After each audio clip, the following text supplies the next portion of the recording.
Hipacondríaca apresenta Surra de Lúpulo. Oi pessoal, bom dia, boa tarde, boa noite. Eu sou Ludmilla, mais conhecida no Instagram como Hipacondríaca. E no programa de hoje, gente, eu até acelerei mais um pouco a voz porque a gente vai falar de aceleração cervejeira na Ocus Pocus com Vinícius Kifuri, cofundador e head brewer da cervejaria desde o seu nascimento. Vinícius, dá um alô pra galera. Fala, galera. Pô, prazerzaço aí, Ludmilla, tá participando aqui. Como você já apresentou, né, sou sócio fundador aí, toco principalmente a parte de cerveja, né. Acho que mais do que isso, eu sou cervejeiro caseiro, que as raízes são essas. Então, acho que a gente começou aos poucos com esse propósito aí de fazer cerveja boa, né, cada vez evoluindo mais um pouco as nossas cervejas, mas tamo aí, 7 anos já quase de aos poucos. De novo, pô, obrigado e tô felizaço de estar fazendo parte aqui. Bem-vindo, Vinícius, e eu sou o Leandro, mas hoje vocês podem me chamar do Alonso Parado na Lei Seca. Bom, a gente grava aqui, hoje menos eu, bebendo uma cerveja para poder facilitar o papo. E aí, Vinícius, o que você tá bebendo por aí? Cara, coincidentemente, eu tô bebendo uma Ocus Pocus também. A gente acabou de lançar a Nothingness, né? Que é uma West Coast IPA. Aí, pô, é um estilo que eu curto bastante. E como ela tá fresquinha aqui, tá cheia na minha geladeira, eu decidi pegar ela mesmo pra começar. Puta que pariu. O cara levou a mão, o Leandro. Até esqueci teu nome. O cara levou a mão. O cara tá bebendo o lançamento da Ocus Pocus, fresquíssima na geladeira dele que tá cheia. Você percebe as mensagens, Chaves? Eu percebi. Você tá bebendo água, ou seja, você nem tá na mão, você tá café com leite hoje. Eu tô com a cerveja que eu imagino que seja boa, mas porra, o cara tá bebendo Ocus Pocus. Vou pegar minha Modamir, ninguém me segura. Eu tenho uma Modamir na geladeira. Eita, aí pegou pesado. Eita, nós. Essa Modamir é pra gente beber junto, você sabe tá disso. Bom, guloso. Tá bom. Fala aí, Lud, o que você tá bebendo? Desembucha. Bom, eu tô aqui com a IPA Louca da Way Beer. Muito legal o rótulo, cara. Tipo, sei lá, um negócio meio desenho animado, meio ficção científica. Muito louca a IPA Louca deles. Abri agora também. Estou vertendo um líquido dourado maravilhoso, formação de espuma intensa, coisa linda, gente. Ó, tá bonita mesmo. Vou mostrar aqui pra vocês, pra que vocês sejam testemunhas do que eu estou dizendo. Tá Dá pra ver? Mesmo. Tá bonita, né? Isso aí. Muito bonito. Bom, ficção científica a gente gosta aqui também. Será? Por que vocês gostam disso, né? Eita, nós.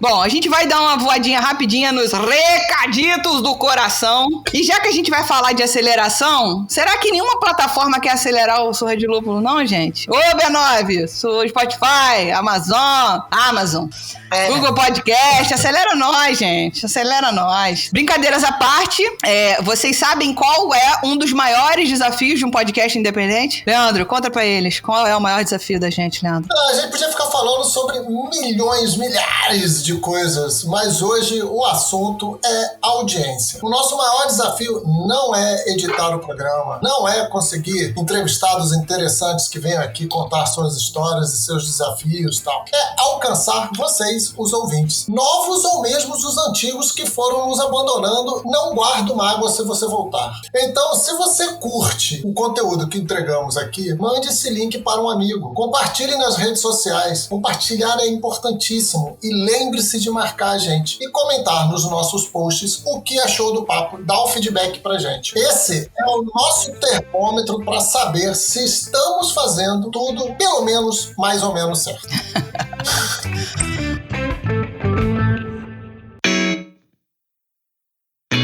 Bom, meu povo, parando de enrolar vocês, a gente vai chegar naquele assunto que caiu como uma bomba no meio cervejeiro, né? A hecatombe cervejeira foi quando a Ocus Pocus, de maneira muito fofa, resolveu comunicar aos seus seguidores e fãs que estava fazendo parte recém-fechado do programa de aceleração da Ambev. Então isso tudo gerou uma tremenda comoção. O meu questionamento aqui fica a gente quando fala de aceleração em qualquer outra área, né? Se você for falar de aceleração de uma startup, tá tudo bem, né? A gente receber aporte de investidor anjo é bacana, porque você ajuda o cara a crescer. Por que na cerveja não seria assim? Então vamos desvendar aqui os caminhos e tal, mas é claro que a gente quis trazer a voz do povo, que é a voz do povo. Deixa Deus quieto, que não tem nada a ver com isso.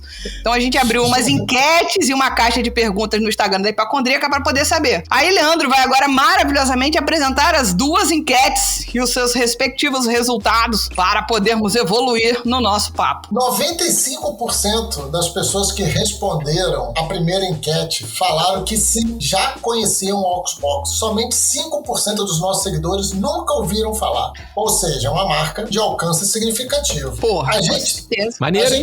Maneiro, né, Vinícius? Muito bom. A gente também perguntou qual era a sensação dos seguidores depois do comunicado da aceleração da Hocus Pocus com a ZX Ventures, braço de tecnologia da AV.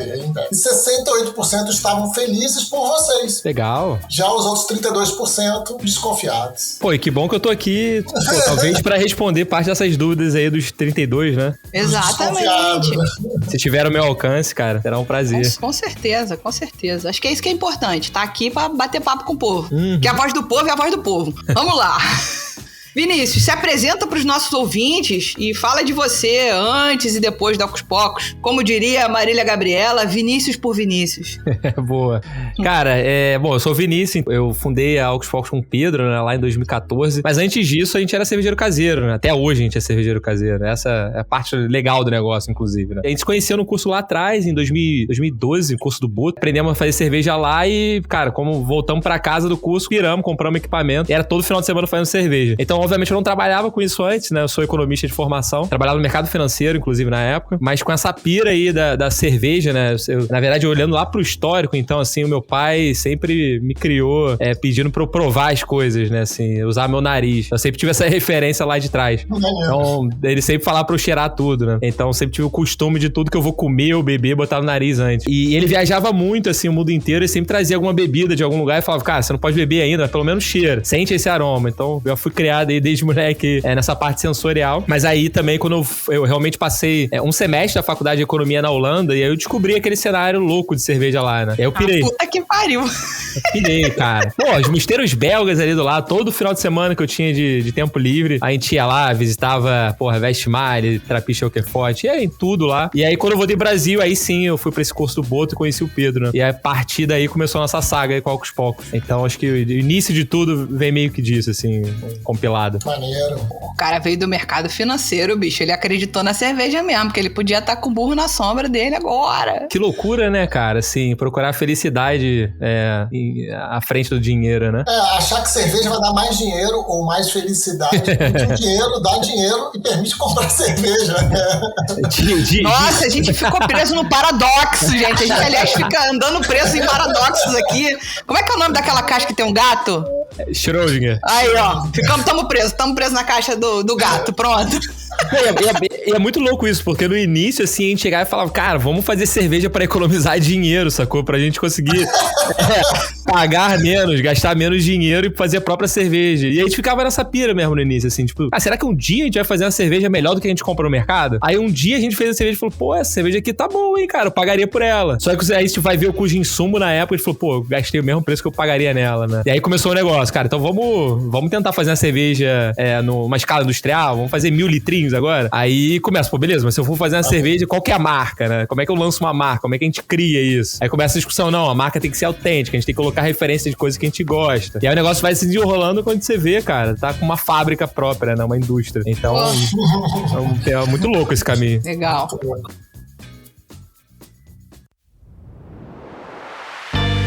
Como a gente já sabia que esse tema de aceleração cervejeira era sensível, como a própria Lud falou na entrada do programa, a gente abriu uma caixa de perguntas pra galera mandar as dúvidas sobre a Hocus Pocus de uma maneira geral. Aqui a gente vai tocar esse programa um pouco sem pauta, no freestyle.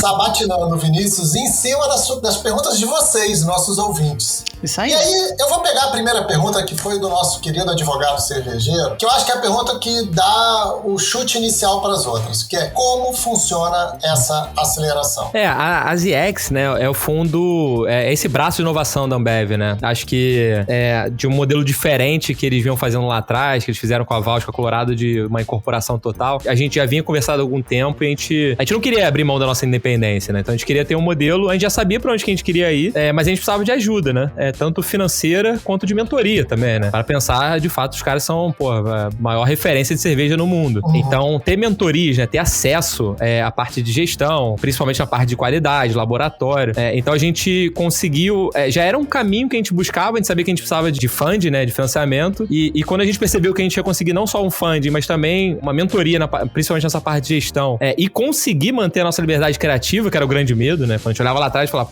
Ambev, vai acabar com a gente, vai incorporar a gente. Mas a gente conseguiu de forma que a gente mantém 100% do negócio. Então, a gente consegue manter todos os planos que a gente tinha, principalmente a qualidade das nossas cervejas. Acho que, sem dúvida, é daí pra cima, com mais controle, com mais orçamento pra instrumentação, mas também, principalmente, a nossa cultura, né? A gente tem uma empresa com uma cultura muito forte, né? É a raiz do negócio, os valores que a gente passa aí pra dentro são o principal que une a equipe e a gente consegue essa evolução. Então, perceber que existe um modelo novo que eles estão fazendo através desse fundo, que a gente consegue ter um financiamento, que a gente consegue ter uma mentoria e ainda assim manter essa liberdade criativa, falou, opa, beleza, esse é o caminho que a gente quer seguir. Então, a gente parou de conversar, ter as outras conversas que a gente estava tendo com outros fundos e falou, beleza, esse é o melhor caminho mesmo. Então, assim, cara, a gente tá muito feliz, o anúncio foi muito legal, acho que o mercado recebeu bem, a gente conseguiu também essa liberdade já de início pra comunicar da nossa forma, né, de forma autêntica, contando uma historinha, explicando e falando muito dos nossos valores também pro mercado. E o comunicado pra equipe também foi muito legal, né, assim, foi, de uma energia absurda. Então, cara, a gente tá bem empolgado, principalmente por isso, por conseguir saber que no final nada muda, né, a gente continua com a nossa essência ali. Maneiro. Eu acho que, assim, terão outras perguntas que vão poder ajudar a gente a trazer algumas respostas que, pra mim, fazem sentido o que você diz, mas eu não sei se isso é claro pros nossos ouvintes ou pra todo mundo. Então, eu tô me contendo aqui pra não puxar o gancho, mas o advogado também perguntou o seguinte, se nessa experiência da aceleração significa que a empresa também entrará para o portfólio da AB no futuro? Então, não tem nada disso no planejamento, né? Assim, a gente, como eu disse, assim, diferente da Vals da Colorado, a gente continua, por exemplo, com a nossa própria força de vendas. A gente continua com a nossa distribuição própria. A gente continua com o nosso próprio marketing também, que é interno. Então, não tá nos planos, não tem nada desenhado nesse sentido. E, assim, não sei, no futuro, sei lá, não faço ideia, não sei. Eu mesmo não sabia porque eu ia estar aqui agora.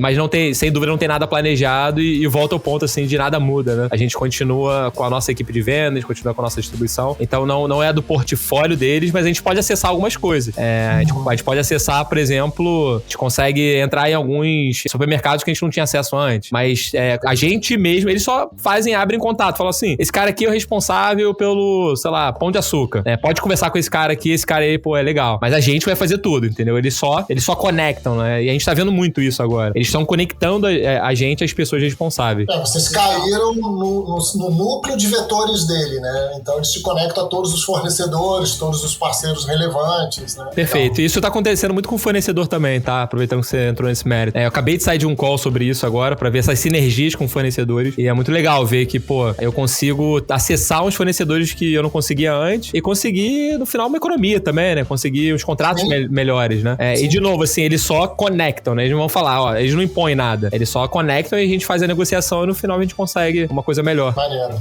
Isso me lembra um pouco, assim, já que a gente tá falando de advogado cervejeiro, a gente entende a resistência que o mercado tem quando acontecem essas acelerações ou aquisições ou qualquer outra equivalência, que é o advogado do diabo, né? Vanity is definitely my favorite sin. Vamos lá, Kenny Reeves no filme. Advogado bem sucedido, tal, contratado pelo escritório de advogado do capeta. Chega lá, a vida dele vira de cabeça pra baixo. Você tá aí meio ainda maravilhado com a situação. Vocês acham que tem condição de manter isso nesse prumo de independência? Porque, enfim, não adianta. Um conglomerado desse tamanho não tá acelerando Ocus Pocus, porque Ocus Pocus é bonitinha, concorda? E essa era a grande preocupação, né? Será que a gente não tá vendo o big picture do negócio, entendeu? O que tá acontecendo? E assim, de verdade, a gente vem conversando há 3 anos, né?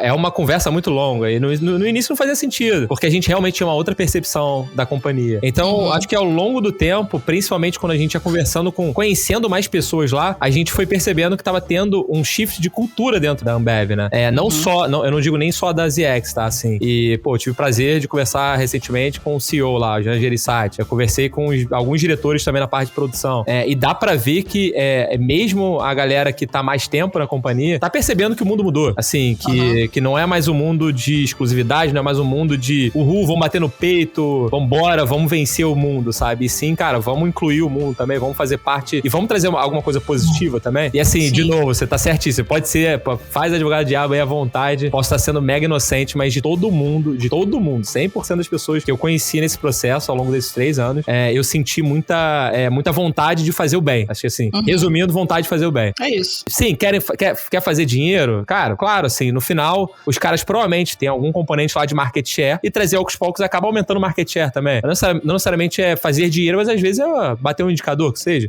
E assim, tô supondo, tá? Nem sei se é isso. Mas eu acho que o principal é perceber que a gente gostou muito das pessoas que a gente conversou. Além de tudo, eles estão felizes em ajudar e também em aprender com a gente, sabe? Acho que a gente tá conseguindo passar um pouco também. Um pouquinho aí que a gente conseguiu criar nesses 7 anos. Legal.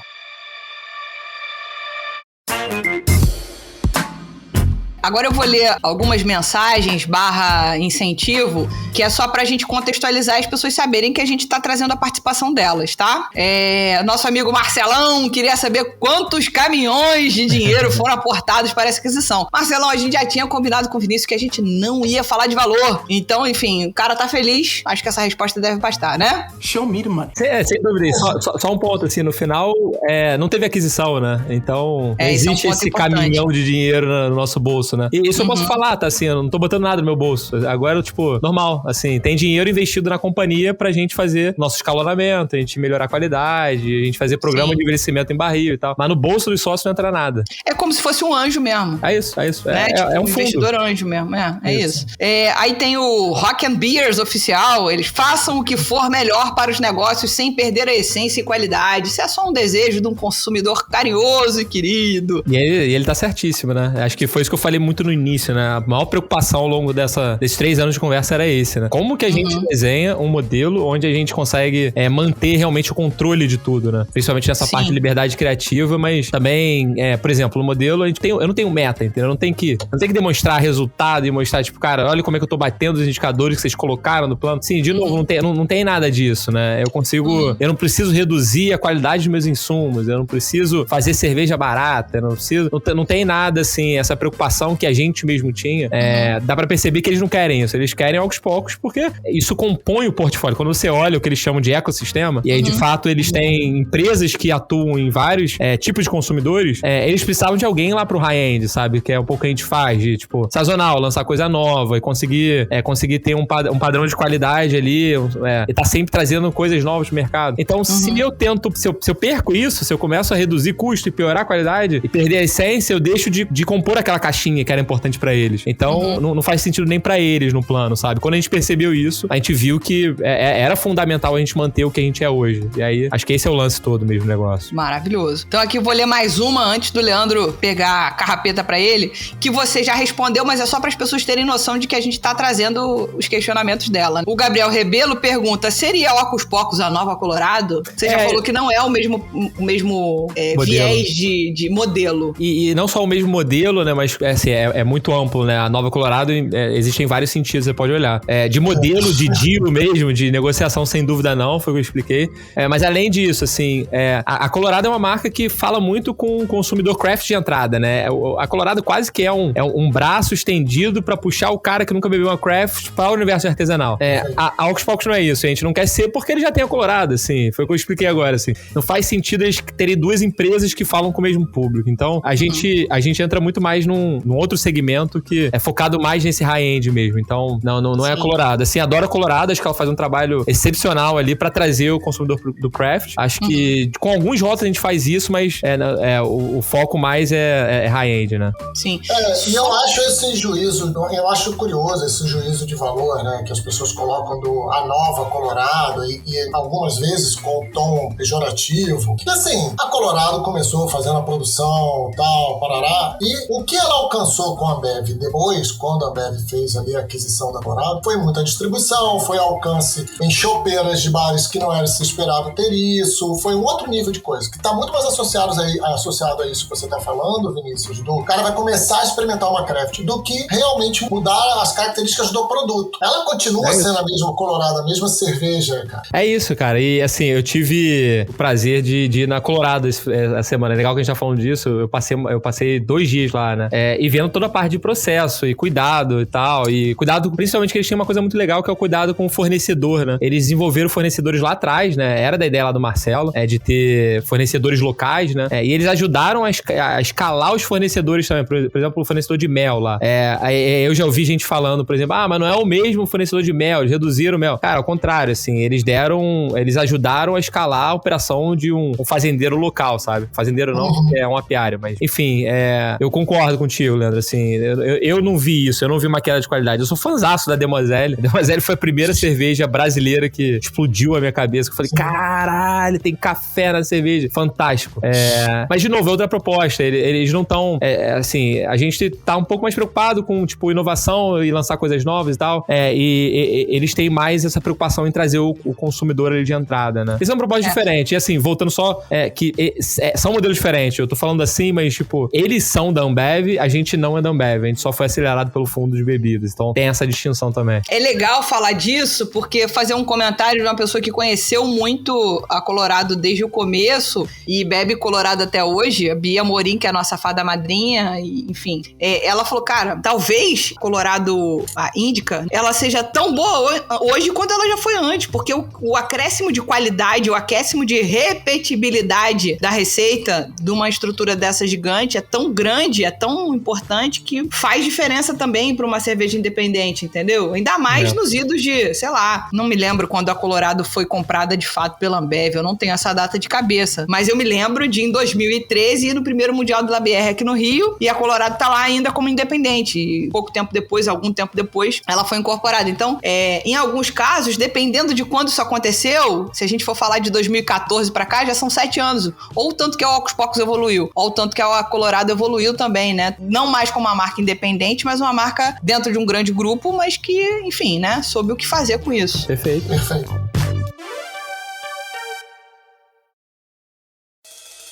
Bom, vamos que vamos. Você estava falando dos 3 anos que vocês tiveram de papo e tudo mais. Eu queria saber, na verdade eu não, o Vitor Albertini queria saber, e eu também queria saber, o que motivou esse movimento de incorporação e quais são as mudanças na marca, né? As mudanças você já vem falando, mas assim, foi a necessidade de capital para poder expandir a marca, ou outros pontos que fizeram vocês falarem, cara, a gente precisa trazer um parceiro, e até eles, né? O que motivou as duas partes dessa história. Como eu falei, assim, não é incorporação, né? É uma aceleração, então, de fato, tem essa grande diferença aí. Mas eu acho que colocando aí nesses 3 fatores que eu já falei, né? Principalmente, a gente precisava de um funding pra gente dar o próximo passo. É muito difícil, cara, crescer com capital próprio sempre, né? A gente fez isso desde o início. A gente passou 7 anos aí só, tipo, botando capital próprio dos sócios ou tomando investimento, endividamento, e geração, e reinvestindo geração de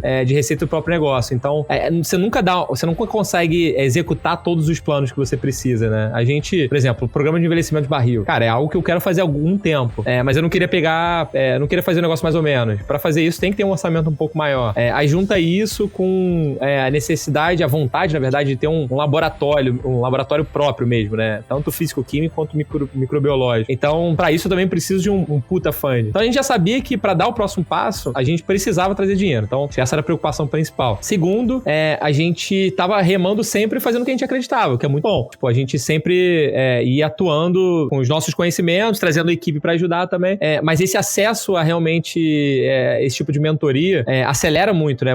A gente consegue ter uma sinergia muito boa em várias coisas. Tipo, cara, na parte financeira, na parte de marketing, na parte de entender melhor sobre os nossos números mesmo, né? Número fabril. O que é referência de gastos de litro de água por cerveja produzida. Então, começar a entender melhor do negócio, a gestão do negócio. Então, eu acho que isso e o acesso também a algumas coisas, até outras cervejarias, tipo, por exemplo, acho que assim que melhorar a pandemia, cara, a gente conversou, passar um tempo lá na Goose Island aprendendo mesmo essa parte de envelhecimento em barril. Então, Bourbon County é uma cerveja que eu admiro pra caralho, eu sou fascinado. Então, ter acesso a isso é muito legal. Então, a decisão foi muito em, tipo, cara, preciso de dinheiro, gostaria muito de ter uma ajuda, uma mentoria mentoria mesmo. E, pô, se eu tiver acesso a uns caras que fazem um bom trabalho, melhor ainda. Então, esses 3 pilares fizeram a gente tomar a decisão de ser acelerado no final pelas EX mesmo e não trazer dinheiro com outro fundo que talvez não trouxesse nem essa mentoria, nessas sinergias. Mas vocês chegaram a falar com outros fundos ou não? Sim, chegaram a falar com outros fundos. A gente fez algumas apresentações, conversamos e tal. Então, no final, a gente escolheu esse caminho porque ele preenchia essas 3 lacunas, né? Com certeza. E por parte dele, o que eles olharam pra Ocus Pocus e falaram, putz... São vocês. Muito difícil saber, né? Assim, acho que como essa conversa é longa, tipo, são realmente 3 anos, a gente era uma empresa lá atrás, em 2018. A gente é uma empresa completamente diferente hoje, né? Mas sem dúvida, acho que o que talvez tenha feito eles acessarem isso, acho que era a parte mais de... Nessa época, então, pô, a gente tava inovando muito, a gente tava trazendo muita coisa. A gente acabado de lançar cerveja tipo Overdrive, cerveja, a gente é muita referência em criação de alguns estilos. Então, quando eu falo de ecossistema e preencher uma parte ali, por mais que seja só uma aceleração, eu imagino que tem a ver com isso, sabe? Mas, de novo, é muito difícil falar por eles porque não sei o que tava na cabeça, mas o papo foi muito legal e foi muita troca, assim mesmo, sabe? Acho que no final eles gostaram da gente mesmo, das pessoas e da marca, sabe? Legal. Existe alguma similaridade entre o que tá rolando com vocês e o que rolou com a Alon? Então, eu acho que é um modelo bem parecido. De novo, não dá pra saber exatamente como foi a Alon, mas eu acho que a gente tá muito mais perto desse modelo, sem dúvida, né, do que o modelo lá da Valls Colorado, que foi a aquisição. A Alon também foi acelerada por eles, né? Também pelas EX. Pois é, e acelerou tanto, gente, que eles anunciaram um aumento da produção, sei lá, vou falar um número que eu tô me lembrando aqui, posso estar errada. 450 mil litros? Eita, posso eu mesmo... falando uma maluquice? Eu não sei, eu não tenho os números, assim, deles, mas eu também não sei de quanto que eles tinham antes, né? A gente não tá prevendo uma aceleração desse tamanho, né? A gente não quer crescer de uma forma insustentável, né? Então, a nossa ideia é continuar seguindo o nosso planejamento estratégico que a gente já tinha antes desse deal, né? Então, eles só 450 mil litros. Só pra gente deixar a informação correta, legal. No final de maio, eles falaram que estavam trabalhando na ampliação da fábrica de Santa Catarina para 450 mil litros. Também não sei quanto era antes, tá? Mas é bastante, né? No final, cada um tem uma estratégia diferente, né? Assim, não sei falar direito pela LOL, mas eu sei que eles são muito fortes no mercado lá no Sul. Sim. Enquanto... assim, acho que a nossa estratégia é bem diferente. Então, comparar volume é muito difícil, né? São SKUs diferentes, são produtos diferentes, né? Mas eu não tenho também acesso aos números deles, eu não sei. Sim. Só pra gente contextualizar pro nosso ouvinte, SKU é embalagem, eu tô falando da besteira. Lata, garrafa, o tamanho da lata, tamanho da garrafa, só pra galera, what the fuck is SKU? Então, SKU é a embalagem, né? Seja 355ml, seja long neck, seja litrão, seja 500ml, enfim. Embalagem diferente. É o rótulo associado à embalagem. Isso, então, tipo assim, Magic Trap 500ml é um SKU. Magic Trap Chopp 50 litros é um outro SKU. Entendi. É a mesma cerveja em embalagens diferentes. Isso. Cada combinação dessas forma um SKU separado. Legal. Perfeito. Legal. Exatamente. Cara, você estava falando agora de produção, que vocês tinham um plano e vão manter esse plano, e é bom que você já responde aqui o Danilo, que ele perguntou se nesse processo de aceleração houve alguma expansão de produção e se as cervejas são produzidas em mais fábricas. E aí eu já vou emendar aqui a uma outra pergunta, vou casar duas perguntas, vou trazer a pergunta do Marcelo Tarifa, que é: e como manter a qualidade com insumos, tempo de tanque, etc., escalando essa produção? Então a gente tem aqui duas perguntas sobre produção e no final das contas sai o que a gente quer, que a cerveja boa. Então... Boa. Nesse momento a gente não aumentou nada de produção. De novo, a gente tá seguindo o mesmo planejamento estratégico que a gente tinha antes desse deal, né? Então a gente tá seguindo direitinho o planejamento. Como eu falei assim, a gente não espera ter um crescimento absurdo, assim, não tá dentro do nosso planejamento escalar absurdamente. Acho que a gente tem uma limitação dentro da nossa própria fábrica. E não, a gente não tá produzindo em outras fábricas dele. E por isso que eu falo assim que é diferente mesmo, sabe? A gente não tá fazendo esse negócio pra acelerar absurdamente. A gente só quer realmente ser capaz de fazer o que a gente já tinha se programado no nosso planejamento. Que é, sim, crescer, sem dúvida, assim, tanto na parte geográfica, com outros canais também, outros canais de vendas, entrar em outros mercados. Mas eu acho que principalmente na parte interna mesmo, assim. Pô, nossa equipe de marketing, cara, assim como eu tô falando muito na parte de produção, mas a equipe de marketing de viagem, assim, quer fazer joguinho de videogame, quer fazer experiência no final ao cliente, sabe? Faz parte da marca, sacou? Então, Sim. acho que não necessariamente isso é escalar, né? Mas é ter acesso pra melhorar a experiência do cliente. Então, muito do fund vem pra isso também. Entendi. Isso é muito louco, né? Mas é bem importante, assim, pensar em outras formas. Isso é uma característica muito marcante de vocês, né? De trazer a experiência levada à última consequência, né? Tem uma pergunta aqui que fala do preço do Ocus Pocus em supermercados no Nordeste é extremamente abusivo. E aí eu acho que tem um pouco ele pergunta como melhorar isso, né? E aí eu acho que tem um pouco a ver com isso que você falou, que você tá começando a conectar com outros fornecedores e chegar em outros supermercados. Você acha que isso vai melhorar o preço, sobretudo fora do Rio de Janeiro e São Paulo, esse eixo que vocês dominam já nos portais lá do site? Você acha que isso vai melhorar o preço pra essa galera ou não vai fazer a menor diferença porque o ICMS-ST mata todo mundo? E esse é o grande problema mesmo, cara. Assim, acho que a parte tributária é o que a gente mais batalha aí. Mas eu acho que existe alguma sinergia, sim. A gente ainda não entrou no detalhe, principalmente nessa parte geográfica, mas eu acho que conseguindo conectar com as pessoas certas e principalmente no supermercado, acho que no Nordeste deve chegar por alguma rede. E às vezes essa rede, a gente não consegue atenção pra conversar com o cara principal lá da rede de supermercado, entender uma forma melhor de levar um preço mais razoável. Uhum. Então, às vezes, sei lá, é mandada da própria fábrica, ou é mandada da nossa distribuidora no Rio, ou às vezes é mandada de São Paulo. Então, a gente ainda tem uma ineficiência tributária nesse sentido, sabe? A gente, acho que o que eles podem trazer, como você falou, né, assim, é conectar a gente e tentar fazer com que, no final, a gente consiga uma forma boa de chegar num custo razoável. Acho que o Nordeste é um bom exemplo que, de fato, a gente sofre mesmo, cara. Cara, a galera que mandou essa pergunta aí, eu entendo as dores, mas sem dúvida é um objetivo aí que a gente vai atacar. Só pra que eu não tinha falado antes, o nome do seguidor é o Alexandre _MS92. Foi ele que perguntou sobre o Nordeste, ou seja, quer beber Ocus Pocus lá em cima. Boa, vai beber, cara, com o tempo. Vai beber.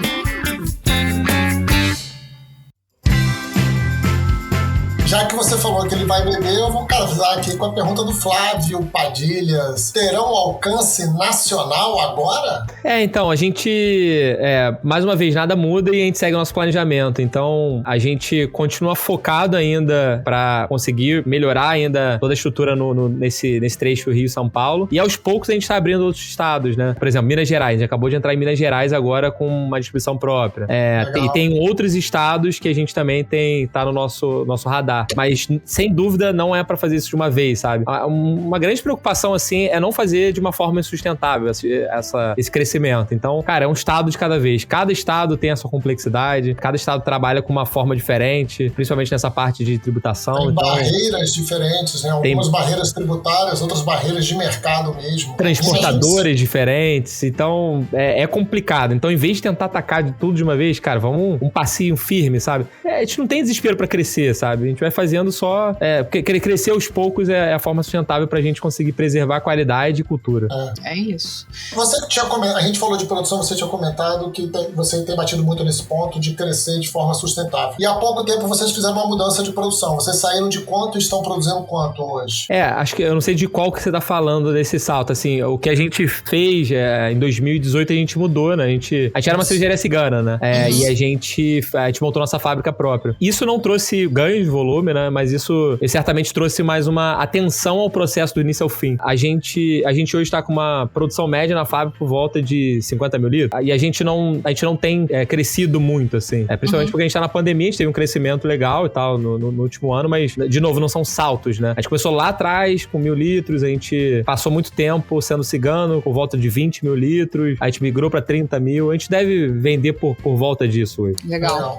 Não, e é muito louco pensar nessa evolução, mesmo que mais lenta e etc, que o fato de vocês terem hoje um bar da marca, né, ajuda a escoar um bocado dessa produção, porque, enfim, antes da pandemia eu não via aquele lugar vazio, velho. Ou tu chega lá 3 da tarde, senta no banco e fala, sai daqui, ou você não senta nunca mais e acabou. Várias vezes fizemos isso. Eu cansei de chegar lá 3 da tarde e, enfim, e assim, outra coisa que eu acho que é importante é aquela a velha, porra, nem é super confortável. Tipo, vários bancos em encosto, a galera passa a tarde tomando cerveja lá, eu inclusive. No dia seguinte, tô toda descadeirada, enfim. Mas enfim, a gente reclama, mas a gente vai lá beber. Isso é que importa. Então, acho que um pouco do escoamento da produção deve ter a ver com o próprio bar, que eu acho que ajuda de alguma forma. E eu notei uma mudança de comportamento, aí uma percepção minha de consumidora, que assim que a pandemia começou, eu recebi diversas promoções do Ocus Pocus. Promoções, muitas aspinhas. Diversas sugestões de compras do Ocus Pocus em grupos sem ser falado por vocês, alguns embaixadores e etc. E aí, quando a galera vinha oferecer, nós, 12 garrafas por R$1 milhão, eu falei, gente, na boa, os caras tão loucos, cara, a gente tá em pandemia, ninguém vai comprar 12 garrafas iguais e tal. E aí vocês, ao longo de, sei lá, agora estamos aí com 15 meses de pandemia, vocês construíram um outro formato de venda para o público final, né? Começou depois um atendimento no WhatsApp que foi completamente diferente, foi melhorando pra caramba. Eu fiz até amizade com o cara, tanto que eu comprei lá na época das experimentais. E aí você vai se aproximando mais do consumidor final de alguma maneira, até agora que vocês estão com o site rodando plenamente e tal, não sei o quê. Mas rolou uma mudança gigantesca do tipo assim, como é que eu me relaciono com um cara que é o meu comprador final, que não é o PDV? Como é que eu ofereço pra ele 12 garrafas igual? Fala, porra, bagatela, R$1 milhão. E, enfim, como é que foi essa evolução? Eu acho que isso é legal de falar, porque é uma evolução de alguma maneira, né? Entender a capacidade de compra de cada consumidor. E é aquilo, a gente caiu numa encruzilhada, assim como várias outras empresas no início da pandemia. A nossa era, nosso principal cliente são os bares e restaurantes, e tá todo mundo fechando agora. Cara, a gente tem uma fábrica, a gente tem uma equipe de 50 magos, né? Que é como a gente chama. O mago nunca se atrasa, Frodo Bolseiro.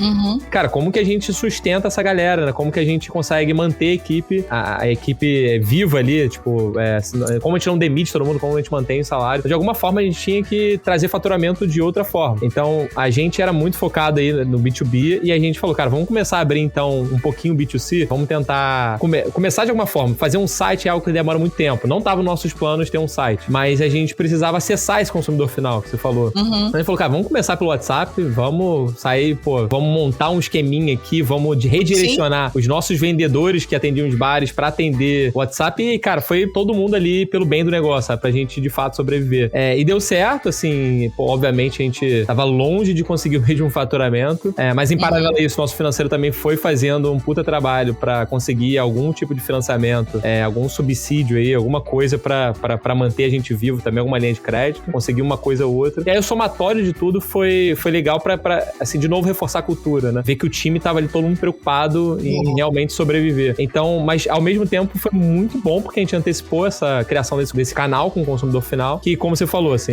começou um delivery de WhatsApp, virou um e-commerce, agora a gente tá numa plataforma ainda melhor de e-commerce. E aí, associando a primeira coisa que você falou do DNA, chega no ponto principal, que é a experiência de marca, né? A gente consegue, tanto no DNA quanto no nosso e-commerce, passar a melhor experiência possível, mostrar ali a nossa cara. Falou, o DNA é desconfortável, mas é isso, assim, não é pra ser um negócio fancy ali, com os móveis bonitos. Cara, assim, a gente quer tomar uma cerveja boa no lugar que tem a nossa cara. Porra, não precisa ser fancy não, cara, mas eu tô 40 plus. Era bom encostar as costas.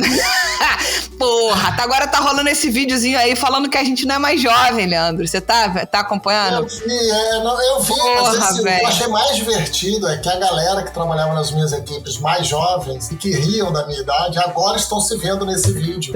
É isso aí. Você deu o mundo da volta, né?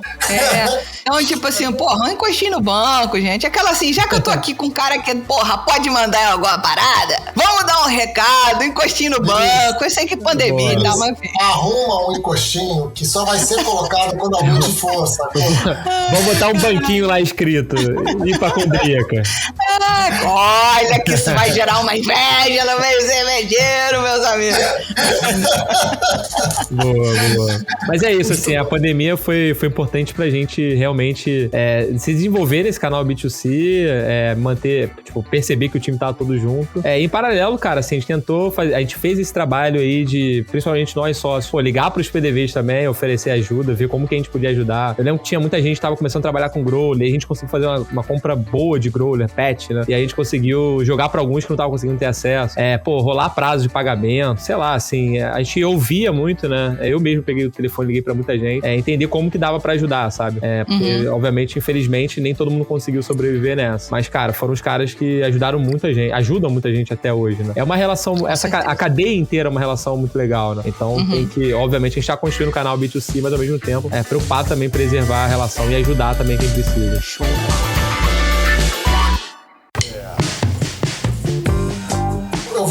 Conectar outras duas perguntas aqui. Uma é do PH Caruso, 3, e a outra é do Gulatanzi. Na verdade, eu acho que eles estão falando a mesma coisa, né? Aspas, tá? A Ambev é conhecida por queda de qualidade para redução de custo. Há essa expectativa na Ocus Pocus. E o Gulatanzi já emenda, né? Que com aporte de capital, a cervejaria sofreria pressão para aumentar lucros e diminuir custos. Eu acho que isso foi muito do que eu falei, né? Nas primeiras perguntas. Longe deles quererem isso, assim, pra gente, eu acho que, sei lá, o que eles querem pra eles mesmo no final. A gente percebe que a gente vai ter mais acesso a outros tipos de fornecedores, conseguir reduzir custo de uma forma inteligente, às vezes acessando um contato ou outro deles lá, um contrato, alguma coisa assim. Mas, por exemplo, eu tava falando desse negócio do envelhecimento de barris. Isso vale pra vários outros insumos também. Então, acho que a gente tá indo pra certamente não é esse caminho, mas é mais no caminho de, cara, o que mais que eu tenho disponível pra usar aqui pra fazer uma cerveja foda, sabe? Então, acho que é muito mais pro outro lado, né? Assim, qualidade é a nossa base, é um grande pilar na Alcohol. Então, sem dúvida, a gente não vai pra esse caminho. Como, a Ludmilla tava falando, eu também não acho que isso aconteceu com a Colorado. Não, pelo menos como consumidor, não é a minha percepção. Mas, cara, eu posso garantir pra todo mundo aqui que essa preocupação pode ficar tranquila, a gente não vai mudar a nossa essência, a gente não vai mudar nosso padrão de qualidade, daí pra cima. Legal. E aí, só pra... que não tem nada a ver com nada que ninguém mandou, né? Como a gente é dono do podcast, a gente pode fazer outras perguntas também, graças a Deus.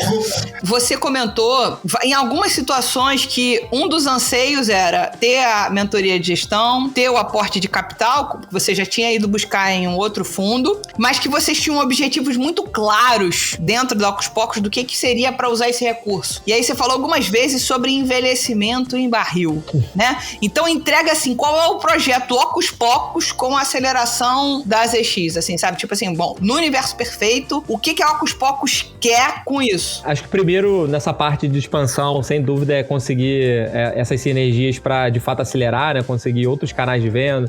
Que nem você falou da tributação, às vezes conseguir uns acessos a outros estados, essa mentoria de uma forma geral. Na parte fabril mesmo, cara, ter um laboratório sempre foi um sonho. A gente realmente conseguiu olhar perfeitamente ali o controle do processo do início ao fim, ter mais instrumentação, controle de oxigênio. Então, essa parte eles sabem fazer muito bem e eles ajudam a gente no processo também. Envelhecimento de barrica, cara, também já é um sonho antigo, mas que é aquilo, não dá pra fazer tudo de uma vez, né? Então a gente tá muito mais focado em fazer, por exemplo, eu amo IPA, então, cara, você também, obviamente. Então a gente fez IPA por muito tempo, a gente vai continuar fazendo, é nosso grande foco, mas não dá pra tentar fazer tudo ao mesmo tempo, fazer IPA, fazer sour, fazer lager, então a gente tava esperando chegar um momento onde a gente conseguiria focar em envelhecimento. A gente quer fazer de uma forma bem legal mesmo, controle de temperatura, controle de umidade, conseguir ter os barris bem selecionados mesmo para trazer o perfil que a gente quer. Então, isso tudo de uma forma exige investimento, né? Seja para trazer mais gente, para ajudar a ter foco naquilo, talvez ter uma pessoa só dedicada ao programa de envelhecimento de barril, ter uma pessoa dedicada só a tocar o laboratório. A gente, cara, isso não cabia. A gente não é uma cerveja com muito volume, né? A gente é pequeno. A gente continua sendo pequeno. Então, é difícil conseguir fazer tudo de uma vez sendo pequeno. Então, escalar é uma forma da gente conseguir reduzir o nosso custo marginal e conseguir trazer mais gente pro time para ter focos nesse tipo de programas. E ao mesmo tempo, cara, no final, para conseguir passar os nossos valores para mais gente, sabe? Eu falei muito aqui como que a gente é uma empresa focada em cultura, porque a gente realmente acredita que hoje a cerveja é quase um veículo de comunicação para passar uma mensagem, sabe? A gente tava falando de sci-fi e tal. Obviamente, a Ocus Pocus a gente sempre colocou na marca coisas que a gente acredita, né? coisas que a gente gosta. Então, pô, você já viu muita história de sci-fi porque são coisas que a gente vira. Então, realmente reflexos do que a gente gosta. Então, conseguir... E agora, cada vez mais, a gente tá falando sobre autoconhecimento, sobre meditação, sobre formas de estar tranquilas com a gente mesmo, né? Olhar pra dentro. Então, sempre quando a gente sente isso, a gente passa isso através da cerveja. Então, escalar não é só uma forma pra gente reduzir custos, mas também pra conseguir passar essa mensagem pra mais gente, sabe? Eu consigo tocar alguém, tipo, cara, eu tô aqui com a lata da Nothingness agora. Tipo, se eu olhar o fundo da lata, a gente sempre bota uma mensagem. O fundo da lata da Nothingness é aceite o vazio. Às vezes a gente fica procurando muita coisa no mundo externo, né? Eu quero ter posse, eu quero conquistar muita coisa, eu quero fazer minha carreira profissional, minha relação pessoal, eu quero isso. Mas, cara, às vezes tudo que a gente quer tá dentro da gente, sabe? Então, cada vez mais a gente percebe que quando a gente sente isso, a gente consegue passar pra uma pessoa e as pessoas se sentem bem com isso, com essa mensagem. Poder passar isso pra mais gente, acho que esse é o principal no final, sabe? Tá muito mais linkado a uma expansão de consciência do que somente uma redução de custo, sabe? Então, atingir as pessoas com essa mensagem, acho que é o propósito principal. Sensacional.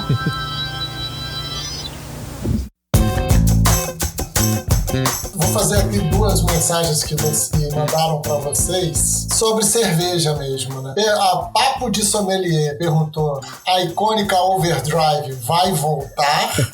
E a Cerveja Rias perguntou: cadê a Evans? É muito maneiro, cara, essa ligação. E tem mais uma pergunta. O Leandro perguntou: cadê a Modamia, que não está na geladeira da Lud? Então, pra você ficar com inveja totalmente, eu tenho uma aqui na minha geladeira, tá? Mantida em uma temperatura de geladeira ruim, ou seja, a temperatura tá relativamente alta. E eu tenho uma que está no meu depósito, segurando a minha mudança, ou seja, eu tenho 2 Modami. Por falta de uma, eu tenho 2, porque quem guarda tem. O beberrão que bebe tudo que tá na geladeira acabou-se que era doce. Pode responder, Vinícius. E eu tenho uma Mordami guardada aqui também. E a Mordami, inclusive, é uma bela base pra envelhecimento em barril, cara. Enfim, eu não vou antecipar tudo também, mas sem dúvida, esse é um passo que a gente quer dar. Mas, cara, Overdrive, pô, é muito legal como o mercado vê como um ícone, assim. Tá nos planos, sim, a gente vai refazer.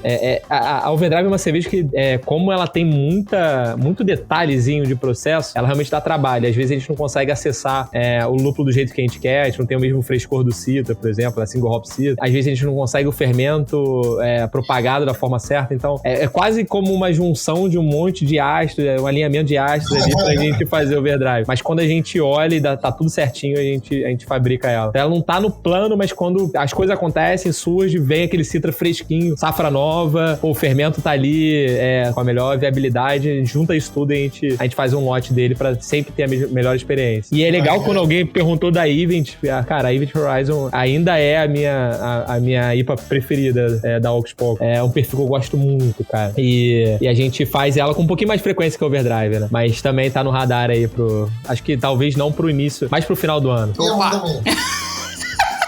Ela tem total interesse. Amor da mim, filho, você vai ter que beber aqui em casa aí, se eu liberar.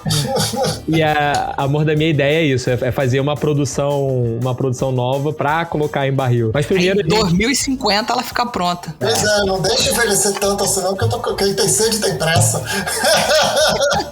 Boa, pode deixar, galera. Vai ter tudo aos pouquinhos.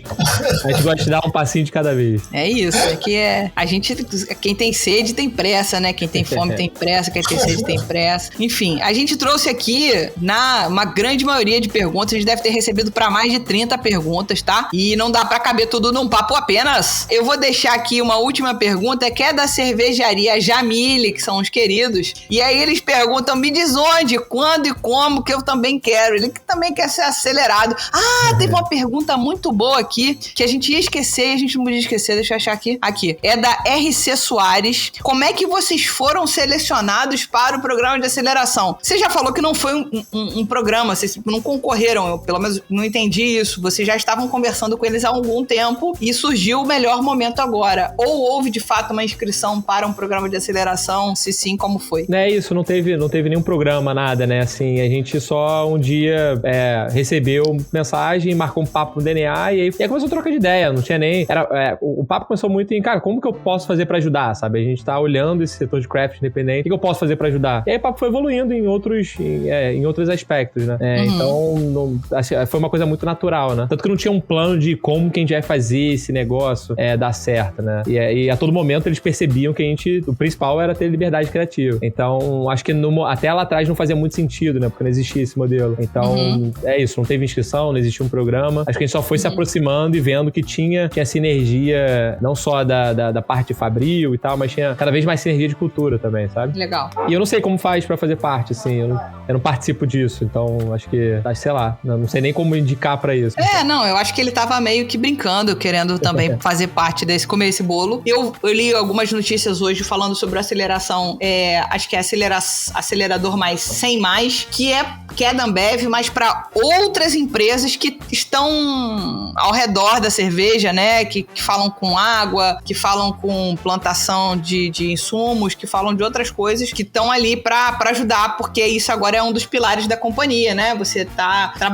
trabalhar pensando na sustentabilidade. É isso. É exatamente isso. Por exemplo, o próprio ZX é o fundo de bebidas, né? Não necessariamente é álcool, então envolve outras coisas também. Mas essa parte da sustentabilidade, assim, minha percepção de quem tá participando disso há pouco tempo é que eles sim estão bem preocupados com esse pilar, né? Eu acabei de voltar da Colorado e eu vi a preocupação com a água, né? E assim, os caras eles têm um poço de água lá, eles não pagam pela água. Ainda assim, o indicador de água é um indicador bem importante lá pra fábrica. Então, claramente não é pelo custo, é pela sustentabilidade. E são essas coisas que a gente foi percebendo ao longo do caminho, sabe? Perceber que de fato tem um shift de cultura pra se adequar a esse novo mundo, e não só pra se adequar, né? A percepção é que eles de fato estão preocupados com isso, sabe? É uma coisa legal. E de novo, a minha percepção e dos meus sócios e de quem tá fazendo parte disso no nosso time. Claro, com certeza. A gente queria agradecer demais a tua presença. Eu acho que é um momento de virada da companhia e que vai ser pra melhor, com certeza. E aí os fãs ficam com dúvida, ficam preocupados, mas você viu pelas perguntas que a galera tá muito dentro aquela preocupação paterna quase, né? Tipo, não vai no escuro, não volta de noite, pega um Uber, não venha sozinho, essas coisas. Usa o casaquinho.